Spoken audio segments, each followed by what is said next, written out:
Remember how I said not to get too excited about that Willow series?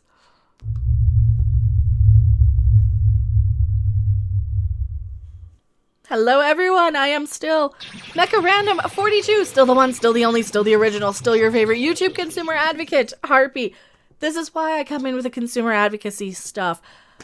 We talked a little bit today about the whole Willow and Disney Plus, all of these new things coming that were announced from, Star Wars, Marvel, this whole Disney shareholder meeting that they had on Thursday, the 10th of December.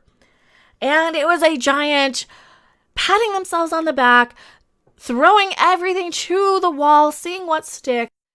I describe it very much as the spray and pray sort of method, where they just throw as many things to the wall to see what sticks as possible. Forgetting that Star Wars was oversaturated already, and that Marvel, well, let's just say most of the Marvel shows look very much like stuff they probably cut out of the movies for a reason. Many of them, anyway. This is the one that I think you guys are going to be really, really upset by. And, you know what? If they have casting, then it's probably true.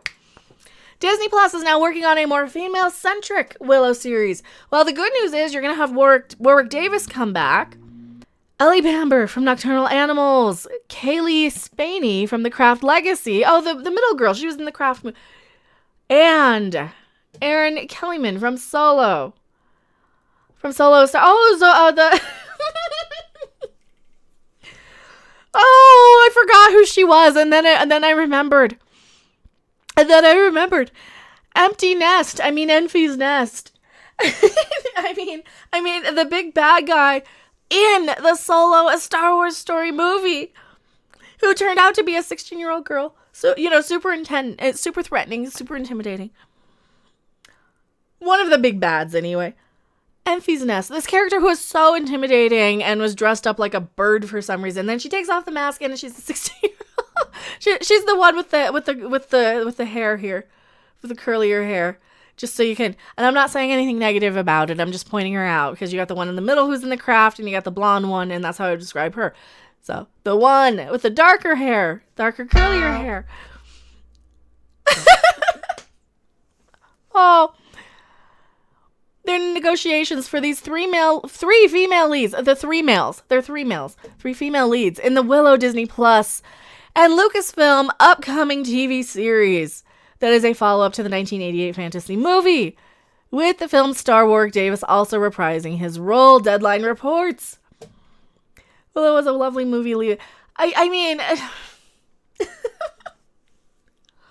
All right. So the girl in the middle, I did review The Craft Legacy. I did like The Craft Legacy as a very, very so bad it's good crap garbage movie.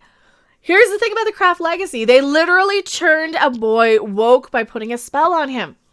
So it was kind of hilarious in that regard.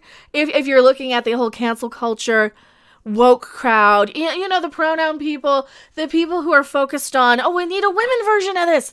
We need pronouns and labels and all the little marketing categories that are there to divide people into good little marketing groups and focus groups and things that they can make trend on Twitter for Twitter impressions while they destroy franchises for fun and profit by lining their own pockets with these giant deals and then not really caring about what happens to the franchises, the properties, the studios.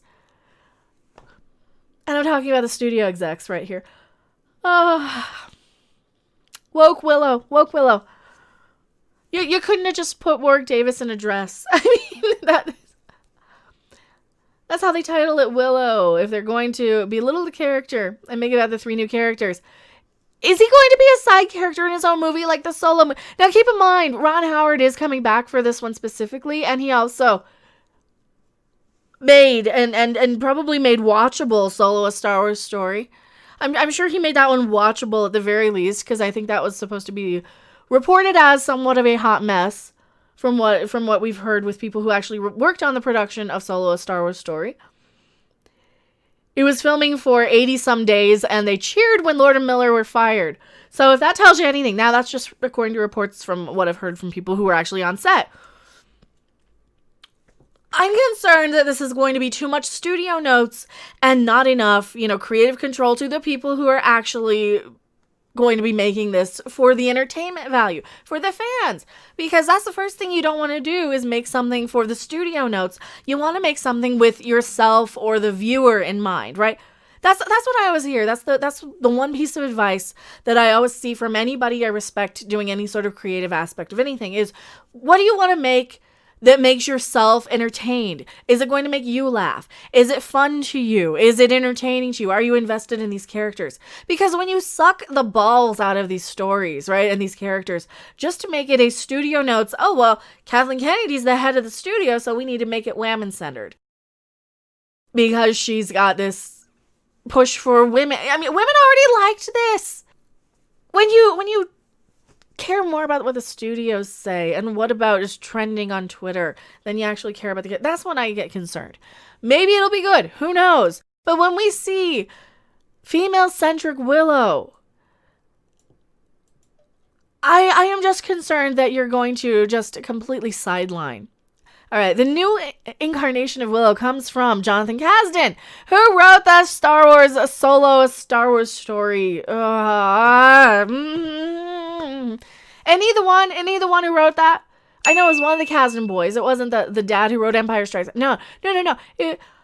Who wrote the pilot and serves as the show's co-showrunner alongside Wendy Mersel. John M. Chu, who will direct the pilot episode. The original film's director Ron Howard and writer Bob Dolman, as well as Lucasfilm, which produced the movie, a rep for Disney Plus, declined to comment. And the Willow movie, written by Dolman, from a story by George Lucas, starred Davis as a reluctant farmer who leads a ragtag crew on a quest to protect a special baby from a tyrannical queen who vows to destroy her. The series, which marks Lucasfilm's first venture into non-Star Wars storytelling since 2015, will take place years after the events of the 1988 film. It introduces all new characters to the enchanted realm of fairy queens and two-headed, I don't know how to pronounce that, cancel me now, and welcomes back its hero Willow. Warwick Davis. No additional detail. All right. I don't think you guys are going to like this. If this is another that's what it feels like. Willow's gonna lose money. What do you think? Don't give them ideas. Nobody's gonna like this. They don't like it in chat. You guys don't like it in chat. I'm disappointed. I get really disappointed when they're still not learning the same lessons that they should be learning. And this is typing about something about Godzilla. Multi-year Godzilla licensing deal. Ooh, IDW and Toho. So they're going to do, what, comic books of Godzilla? Can we talk about Godzilla? It's a bad idea. It's another gender swap for no reason other. Well, I don't think it's these just look like they're probably the kids of. They're probably the children of in that realm, in that universe. But if they're going to be focusing more on the offspring of the main characters, that's always an issue when you only bring the main characters back as glorified cameos. Because that's pretty much, like, look at Star Wars. Look at The Force Awakens. They brought in Han Solo just to basically kill him off. They just brought him in for, hey, remember Han Solo? Oh, yeah, and we're going to kill him off because he's tired of these. IDW means woke Godzilla. Oh, they're going to give him pronouns now. Oh, no. Not woke Godzilla. I have nothing else to say about this, so tell me what you guys think in the comment section below. I am MechaRandom42, and don't you guys go anywhere. I'm going back to my live chat. Thanks for watching. If you liked it, make sure to hit that like button, and if you want to see more, don't forget to subscribe. See you in the next video. Bye! So, I'm very high.